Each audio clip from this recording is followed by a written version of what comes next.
सबसे पहले अभ्यास प्रश्न को देखते हैं। हाल ही में किस संस्था ने कोविड-19 की एंटीबॉडी का पता लगाने वाली एलिसा नामक देश की पहली स्वदेशी किट विकसित की है? ICMR, CSIR, National Institute of Virology Pune या फिर डीआरडीओ? सही उत्तर है National Institute of Virology Pune. हाल ही में पुणे स्थित नेशनल इंस्टीट्यूट ऑफ वायरोलॉजी ने नई एलिसा यानी एंजाइम लिंक्ड इम्यूनोसॉर्बेंट एसे टेस्ट किट विकसित किया है। इससे SARS-CoV-2 नोवेल कोरोना वायरस के संक्रमण से लड़ने के दौरान विकसित एंटीबॉडीज का पता लगाने में मदद मिलेगी। वैज्ञानिकों की माने तो इस टेस्ट से ब्लड सैंपल में मौजूद IgG एंटीबॉडीज का पता लग सकेगा। एलिसा किट का इस्तेमाल आमतौर पर HIV संक्रमण का पता लगाने में किया जाता है। यह पहला मौका है जब भारत ने कोरोना वायरस के टेस्ट के लिए स्वदेशी एलिसा किट विकसित किया है। तो इस तरह इस प्रश्न का सही जवाब है ऑप्शन सी। चलिए आज के सेशन के पहले सवाल को देखते हैं। अंतर्राष्ट्रीय नर्स दिवस कब मनाया जाता है? 11 मई, 12 मई, 13 मई या फिर 14 मई? सही जवाब है 12 मई। हर साल 12 मई को दुनिया भर में अंतर्राष्ट्रीय नर्स दिवस मनाया जाता है। यह दिवस फ्लोरेंस नाइटिंगेल के जन्मदिन के मौके पर मनाया जाता है। इस साल के अंतर्राष्ट्रीय नर्स दिवस की थीम है nursing the world to health. गौरतलब है कि दुनिया के सभी स्वास्थ्य कर्मचारियों में आधे से अधिक संख्या नर्सों की है। तो इस तरह इस प्रश्न का सही जवाब है ऑप्शन बी। हाल ही में निम्नलिखित में से किस विश्वविद्यालय ने भरोसा नामक एक हेल्पलाइन नंबर लॉन्च किया है? ओडिशा केंद्रीय विश्वविद्यालय, अलीगढ़ मुस्लिम विश्वविद्यालय, दिल्ली विश्वविद्यालय या फिर जवाहरलाल नेहरू विश्वविद्यालय? सही जवाब है ओडिशा केंद्रीय विश्वविद्यालय। कोविड-19 के संकट के दौर में जरूरतमंदों के लिए केंद्र सरकार सहित राज्य सरकारें और अन्य संस्थाएं अपने अपने स्तर पर कुछ न कुछ पहल कर रही हैं। इसी क्रम में ओडिशा केंद्रीय विश्वविद्यालय ने भी हाल ही में एक हेल्पलाइन नंबर जारी किया है। इसे भरोसा नाम दिया गया है। केंद्रीय मानव संसाधन एवं विकास मंत्री रमेश पोखरियाल निशंक ने इस हेल्पलाइन नंबर को लॉन्च किया। इसका मकसद कोविड-19 संकट की वजह से छात्रों में पैदा हुए तनाव को कम करना है। इस हेल्पलाइन का उद्देश्य ओडिशा के सभी विश्वविद्यालयों के छात्रों को कॉग्निटिव इमोशनल रिहैबिलिटेशन सर्विसेज यानी ऐसी सेवाएं देना जिससे उनके मानसिक स्वास्थ्य में सुधार आए और ये अवसाद से उबर सकें। तो इस तरह प्रश्न का सही जवाब है ऑप्शन ए। अगला सवाल, हाल ही में विकसित किए गए BiPAP नॉन इन्वेसिव वेंटिलेटर का क्या नाम है? स्वस्थ जल, स्वस्थ आहार, स्वस्थ शरीर, स्वस्थ वायु? सही जवाब है स्वस्थ वायु। हाल ही में एक BiPAP नॉन इन्वेसिव वेंटिलेटर विकसित किया गया है जिसका नाम स्वस्थ वायु है। इसे CSIR की बेंगलुरु स्थित प्रयोगशाला नेशनल एरोस्पेस लेबोरेटरीज ने बनाया है। इस वेंटिलेटर के जरिए मात्र 36 दिन में ही कोविड-19 के मरीजों का उपचार हो सकेगा।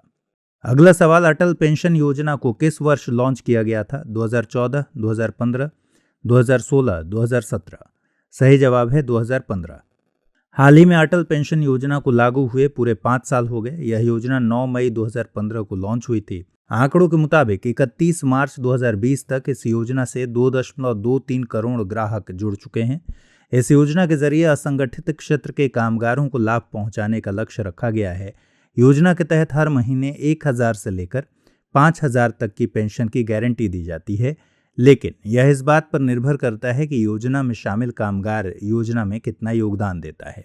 कोई भी भारतीय नागरिक इस योजना में शामिल हो सकता है, लेकिन उसकी आयु 18 से 40 वर्ष के बीच होनी चाहिए और उसके पास कोई बैंक बचत खाता या डाकघर बचत खाता होना चाहिए। तो इस तरह इस प्रश्न का सही जवाब है ऑप्शन बी। अगला सवाल देखते हैं। हाल ही में चीन ने निम्नलिखित में से किस पर्वत चोटी को अपना हिस्सा बताया है? कंचनजंगा, कामेत, एवरेस्ट या फिर मकालू? सही जवाब है Everest. China global television network ने एक ट्वीट के जरिए एवरेस्ट पर्वत चोटी पर चीन का दावा किया है। इससे पहले 1960 के दशक में भी नेपाल और चीन के बीच एवरेस्ट पर्वत चोटी पर अपने अपने दावे को लेकर विवाद हुआ था। हालांकि 1961 में नेपाल ने आधिकारिक घोषणा की कि एवरेस्ट चोटी नेपाल के भीतर ही आती है। एवरेस्ट दुनिया की सबसे ऊंची पर्वत चोटी है जिसकी ऊंचाई 8800 मीटर से भी ज्यादा मानी जाती है। पर्यटन के हिसाब से एवरेस्ट नेपाल की कमाई का एक बड़ा जरिया है। पहली बार इस चोटी की चढ़ाई अमेरिका के एडमंड हिलेरी और नेपाल के तेंजिंग नोर्गे शेरपा ने की थी। अगला सवाल, ऐतिहासिक साक्ष्यों के मुताबिक मेसोपोटामिया शहर किन 2 नदियों के बीच स्थित है? दजला और फरात, सिंधु और गंगा, काबुल और गोमल, अमू दरिया और कुनार? सही जवाब है दजला और फरात। शहरी जीवन की शुरुआत मेसोपोटामिया में हुई थी। दजला और फरात नदियों के बीच स्थित यह प्रदेश मौजूदा वक्त में इराक का हिस्सा है। फरात को यूफ्रेट्स और दजला को टिग्रिस भी कहा जाता है। मेसोपोटामिया की सभ्यता अपनी संपन्नता, शहरी जीवन, विशाल एवं समृद्ध साहित्य, गणित और खगोल विद्या के लिए प्रसिद्ध है।